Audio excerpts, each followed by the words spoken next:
The following is brought to you by Bleacher Report. If you guys want to check out my live post-game reaction show, make sure to have the Bleacher Report app downloaded and ready to fire up right after the game. You'll find me in the Chargers section. Bolt up.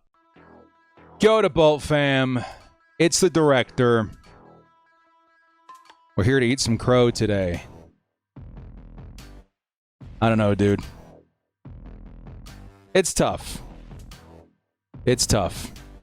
Obviously, here on Bleacher Report, you know, working with them and all that stuff, you want to maintain a certain level of professionalism, right? But it's so hard as a Chargers fan, such a diehard Chargers fan of so many years, not to wear your emotions on your sleeve, because it's tough, man. These breaks, they don't come as often as you need. The Chargers starting 3-0, looking like they're on top of the world, come to a screeching halt in a game they dropped versus the Giants. And the worst part of it all is it feels like it was so self-inflicted. There's so much about this game that didn't need to happen the way it did. And it's very disappointing. I think a lot of it, too, you'd be crazy not to say. And some people, they chalk it up to, oh, you're making excuses, this and that. It's the facts, so we can sit back and relax on that. The fact of the matter is the Chargers have lost 2 all-pro caliber left tackles to injury this season. It's going to have an effect on what happens on that offensive line, which was so bad today. Not just in terms of blocking, but in terms of penalties. We're going to talk about that a lot, too. That's the self-inflicting part. The Chargers got to own up to that. I don't care if you're a backup. I don't care this and that. Like, you gotta cut that out. Like, the amount of penalties that we've seen today, I don't remember the last time the Chargers had this many penalties in a single game. It's something that I'm going to have to look up after the show, right? But it was very, very bad. Now, before we start the show off, I got some crow to eat, and I'm just going to do that right away, okay? On this platform, on my show, on YouTube, we described this game with a level of confidence that probably set up a lot of people for disappointment. I own that. That's my bad. Okay? I think a lot of that stemmed from my confidence in Omarion Hampton's position in this game, having a opportunity to put his name on the map for NFL fans, which of course he did. That's awesome. He's a player I've been following since the off season. Player that I was hyping up here on Bleacher Report. We drafted him in the big mock draft here. Huge mock draft event. I'm very, very happy for him. We'll talk about him in a minute, too. Career game, obviously. He's on the map. But the Chargers are in not a great position right now. I'm going to jump over here real quick, and we're going to talk about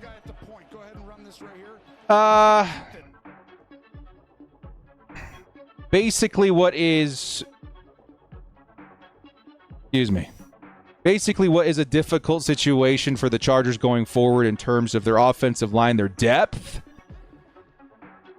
And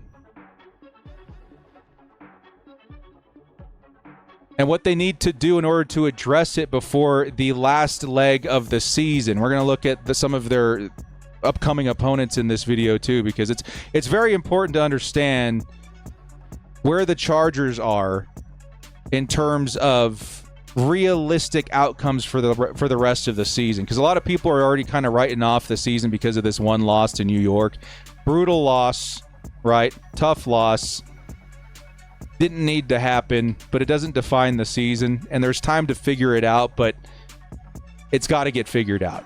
We need to get players back. Joe Alt, we don't know the severity of the injury. It sounds like a high ankle sprain, which could sideline you for a couple of weeks. It could sideline you for a month or more, right? But it's something that you more or less come back from if sustained this early in the season. So the fact of the matter is we may have Joe Alt back soon. Hopefully. We need Khalil Mack back at some point. We're missing him out there. We didn't have Mekhi Becton, our starting guard. Of course, we don't have Rashawn Slater, our starting blindside tackle. Joe Alt was the backup plan, and he got hurt too. My heart sunk the moment I saw him hobble off the field. I just knew that changed everything in this game. Do the Chargers win this game if Joe Alt is on the field? Maybe. One of the sneaky strengths of the Giants is their pass rush, and they were all over us this week. Let's get this off the table right away, though.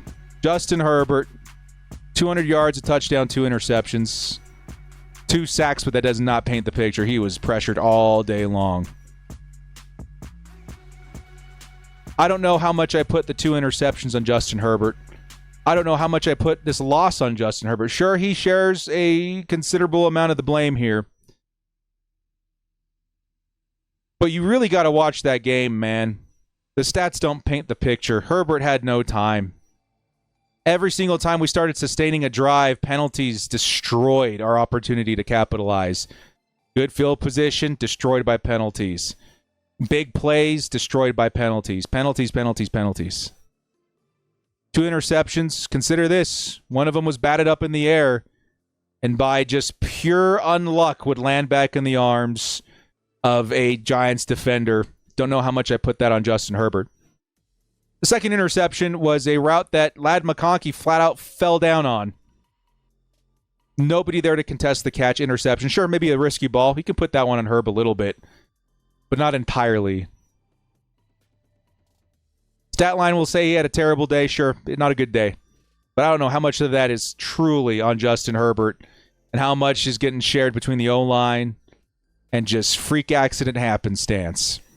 We'll save Amari and Hampton for the last part here, man, because that's the one bright side of this game. Quentin Johnston. 13 targets, 8 receptions for 98 yards and a touchdown. He seems to be the Chargers' number 1 wide receiver. Excellent. Excellent season for him. Another touchdown is absurd. He's been on fire this year. We want to see that continue. Keenan Allen, 5 receptions. Thank goodness a lot of us needed 5 receptions for him on very many different reasons in terms of fantasy. Would have loved to see more of him, but he did enough to keep us going. Big disappointment this week, though, is Ladd McConkey. 6 targets for 1 reception is brutal. I guarantee you that lost some people some fantasy matchups today. Kind of puts my eyes on Ladd McConkey as to what's going on in this sophomore slump. I think it's starting to feel that way for a lot of Chargers fans. What's happening with Ladd? Gadsden's been starting to look pretty good. He got the 2 receptions. I mean, it could have been better. His first week was definitely a lot better. And outside of that, it was basically the Quentin Johnston show. We'll grab Omari in a minute, okay? Defense. Oh, by the way, I have to mention this too because it's something that I think a lot of people are going to miss. I'm not going to miss it. The return game, it could have been worse, I guess, but consider that we did not have Darius Davis in this game. He was inactive, dealing with something. That cost us in a couple of different positions. One of the things that happened at the end of the game, too, not that it matters too much, but I did call it out before it happened. I said, listen, we don't have Darius Davis, so the awareness in the situation may not be as secure as it normally is. But Tarheeb, still being the returner there, needed to wave that in. He tried to find yards on the return. He ran all the way across the field. Didn't amount to much in the end. And it cost the Chargers like 10 seconds that they needed to push the ball downfield. And we saw several instances where the return team cost us some yards there. Defensively, I didn't hate this game, even though we allowed, is this the most points in the season? I don't remember. It's more than you want from the Giants. But again, you have to watch the game on this one. It doesn't paint the full picture. The Chargers, the interceptions would go back to what? Basically the inside the 5 a couple of times. Jackson Dart's first drive was the only one I truly put on the defense. Everything else, I don't know, man. They fought their hearts out that game. Troy Dye looked decent. I thought he got more tackles for loss. Maybe not. He was in the face of Cam Scadaboo a lot. Look at this Thule game. 4 sacks. Amazing. He's been looking great all season, but finally he's gotten the sacks to really back it up. Derwin James, half a sack. Who got the other half? Caleb Murphy, off-season star. Derwin James looked pretty good. I don't know how much of this I put on the defense. There's, of course, a couple plays in there that I wasn't happy with. It just didn't feel like the Chargers had a whole lot of time. Yeah, here it is on offense all day. 24 minutes to 35.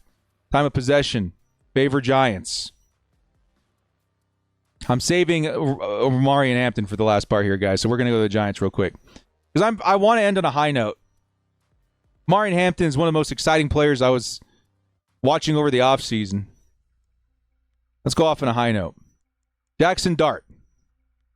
I was pretty confident that we would hit around this number in terms of passing. I kind of knew he may take off on the ground, which certainly it diced us up. Or he ran all over us in the first quarter, certainly. But this is about the stat line I was expecting for Jackson Dart. 5 sacks, too. Well done by the defense. Scadaboo was the one guy I was worried about on their offense outside of Malik Neighbors, who, of course, got hurt in this game as well. 80 yards for him. Decent stat line. I'm sure he got a catch or 2 in there, right? Yeah, 2 catches, just the 11 yards. Rookie running backs are looking really good. Him, of course, Hampton. Quinshon Judkins is all of a sudden on the map. Good day for them on the ground. And then receiving. 44 yards. Slayton, a couple of big plays by him. They just kept converting. Not a lot of yards here, but it seemed like every single time it was a reception, a big reception for a first down. Defensively, of course, they looked pretty good. I think the biggest thing that I can praise on the Giants is going to be their pass rush. That was one that we were worried about, and then being down so many offensive linemen just didn't pan out well for the Chargers. Brutal. You got to remember how many different names we got on here, too. Brian Burns. He was in our face a lot. Abdul Carter. Dexter Lawrence got the interception. Almost ran that thing all the way back. Insane.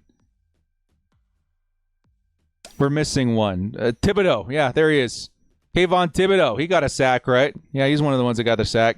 Who got the other one? It was Brian Burns. That's a lot of heat off the line of the New York Giants, especially considering who you got playing offensive line all of a sudden. Absolutely brutal. All right.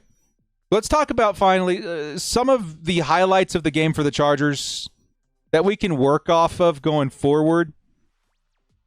We're going to talk about maybe guys that we can sign over the week to help the offensive line, sure. Let's start. Let's do it. I think I'm ready. We need to pick me up.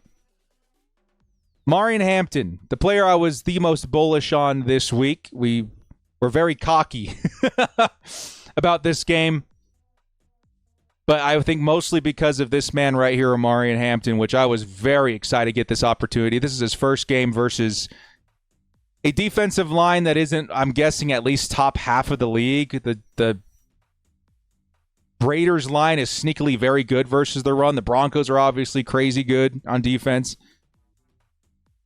The Chiefs obviously very good versus the run too. This is Omarion Hampton's first opportunity to really show us what he's got in the NFL. Giants are very bad versus the run. And we saw Omarion Hampton take advantage of that. Look at this, man. This play had me completely hyped. 54-yard run for a touchdown was awesome. That is what I saw at UNC.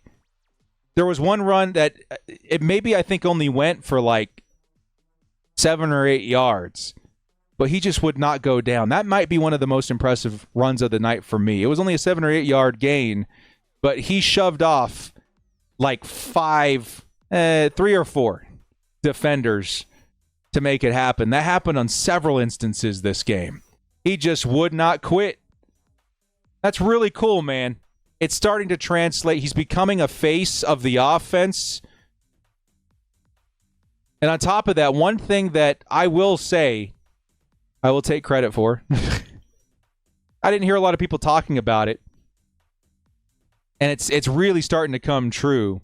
Hampton's dual threat ability, for whatever reason, was buried in the headlines. Like, nobody was on to the fact that Hampton was a really good receiver at UNC. Excellent stat line throughout his career. And last week, I think he had like 6 receptions for like 40 yards or something like that. Now we're looking at 5 receptions for another 40. Like, that is awesome. Then you pair that with the fact that Justin Herbert has a lot of trust in these guys to generate yards after the catch. We've seen that purely proven by his connection with Austin Eckler in the past. He likes dumping that football off. And then, by the way, J.K. Dobbins' stat line last year was also sneakily good in terms of receiving as a running back. We just knew Hampton would have the opportunity. We knew he had the skill set. Another 5 receptions is pretty cool. I think we got something in Omari and Hampton very, very special. Top of the season, I said by the end of the year, Omari and Hampton's going to be held in the same regard as Justin Herbert and Ladd McConkey as faces of the offense. And right now, Ladd McConkey's not on a great trajectory. So it might be Herbert and Omari and Hampton when all things are said and done. Which is pretty cool. Very happy for Omarion. I'm very happy. I drafted him everywhere. Obviously, he was my guy, so I picked him up wherever I could, which is pretty great. Now we got to talk about something very important here, man. Standings first off. Let's take a look at realistically where we are. We're still at the top of the AFC West. Chiefs are in a tough game right now versus the Baltimore Ravens, where they're currently trailing at the time of recording, 7-3. Lamar has the football. There's a chance that they go 1-3, which would be so great. Raiders are still playing, right? They're playing the Bears. Broncos playing too? I don't know. But the Chargers at 3-1 will still be at the top of the AFC West no matter what. I don't know where that puts us in terms of the league. I'm going to guess still top 10. But 3-1, not the worst thing in the world. It sucks. Humbling, but it is what it is. But perhaps the most important thing to remember, again, as I have witnessed the fans give up on the season on this one win, due to some pretty legitimate facts, the Chargers are down bad in terms of players. We are hurt everywhere. No Rashawn Slater, no Mekhi Becton, no Joe Alt, no Khalil Mack. No Najee Harris. Over and over and over again, the Chargers have taken hit after hit after hit. It seems like every game we're losing a superstar. But these guys, I would say a good portion of them are going to be back at some point. Let's take a look at the schedule here real quick. Because the name of the game, now that the Chargers have won their first 3 games, let's see here. Where is the... there's me. Hi. The director. Where is the schedule here? Well, if we take a look at the schedule somewhere, I can tell you guys this. The Chargers...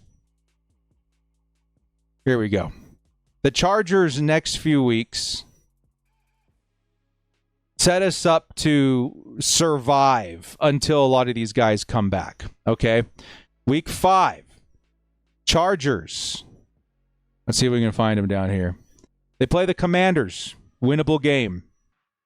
Week 6, Chargers. I think we play the Dolphins this week.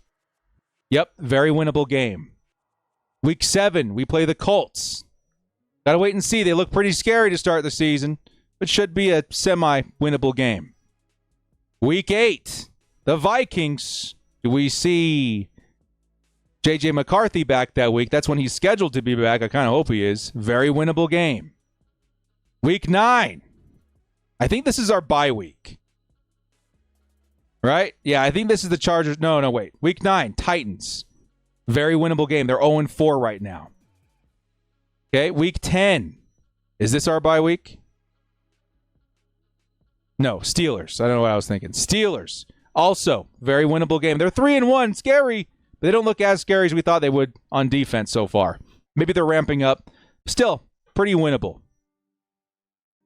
What is this, week 11? Week 11.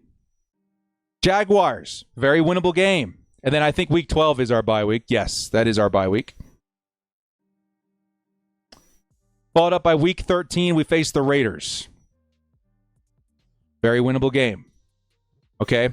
Now, the reason I'm saying this is because I'm going to say at very minimum, 5 or 6 of those games seem like very realistic wins for the Chargers. I know today seemed like a realistic win. It is what it is.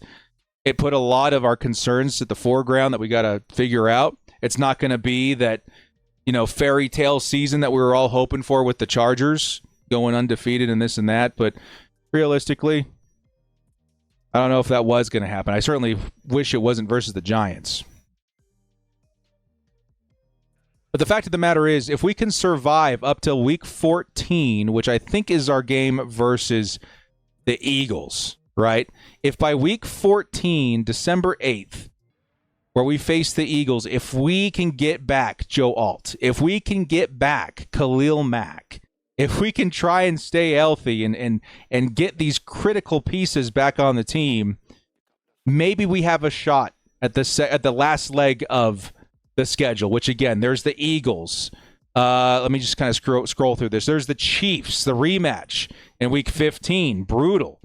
The Cowboys up in the air. I think week 17 is the Texans. And then we round it out with the Broncos in week 18. Okay? If we can get a core group of those guys back, mainly Joe Alt is probably the big one. Joe Alt and Khalil Mack are the two big ones that I'm kind of waiting for. Then I think there's hope. The Chargers have something very special on their hands this season. They started 3-0 in the division, which is insane. They may be one of those teams that are inclined to trade before the trade deadline as well. They've got picks. They've got a heck of amount of money, too. Next season, they were among the top 5 teams in cap space, and it was a lot of money I'm talking about. I don't remember the actual updated figure, but it's a lot of money. So I think the Chargers need to be aggressive. They have to figure out these issues on the offensive line by any means necessary. They did a pretty good job. I'm going to say Austin Deculus isn't perfect, but he was okay last week. He didn't look great this week, but for your third string left tackle, it could have been worse, I guess. Maybe there's a chance that they find another diamond in the rough. Not even that diamond. Just give me give me one of them polished rocks. You know what I mean? Just give me something. It's so hard to trade for offensive linemen. I don't know if that happens, but who knows? If the Chargers might be able to find someone that's 0-4 and they need to stack some draft capital, I think they should be aggressive this year. I do. But name of the game: survive. Survive until week 14 with the Eagles. See if you can win a majority of those games. Because realistically, if you're 8-4 by about that time, which is about where I have them right now, and you have some of your core guys back, you could realistically end, 10-7, 11-6. And that's definitely good for the playoffs. And more importantly, it sets you up with the players you need to compete in the playoffs. There you have it. Well, guys, it was a tough one. I'm gutted. I'm literally going to go drown out my sorrows. Not in the way you probably think. Just throw myself at the rest of the games tonight or something. I don't know. You win some, you lose some. Be mad today, bolt up tomorrow. All eyes on the Commanders. And congratulations. I'll say this. Congratulations to Jackson Dart in his first win. Been a fan of him for a while. Obviously wasn't today, but we're pulling for him for the rest of the season. Heck of a first game for the rookie. Well, guys, thank you so much for joining me. This has been the Director. Well, if you like what you saw here, hit us up with a like and follow here on Bleacher Report. We'll catch you later. As always, bolt up and stay frosty.